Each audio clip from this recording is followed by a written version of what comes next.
کہتے دیکھو ہر نبی نے اپنے دجال سے ڈرایا نا اپنی قوم کو. میں نے کہا بالکل ٹھیک ہے.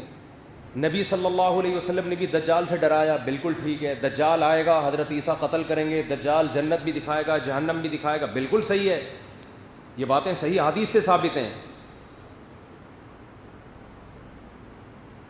لیکن آپ کو جو چیز سمجھ میں نہ آئے وہ دجال بولو.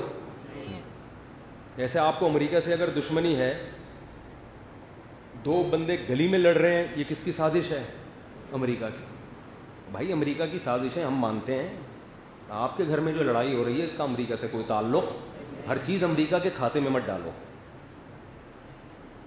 اور روحانی عامل ڈالے گا ساس کے کھاتے میں کہ تمہاری ساس نے کروایا ہے, سوکن کے کھاتے میں ڈال دے گا کہ میاں بیوی کی لڑائی لڑوائی ہے. وہ روحانی عامل اسی کھاتے میں ڈالتا ہے, حالانکہ وہ ان کا اپنی غلطی ہے, لڑ رہے ہیں آپس میں.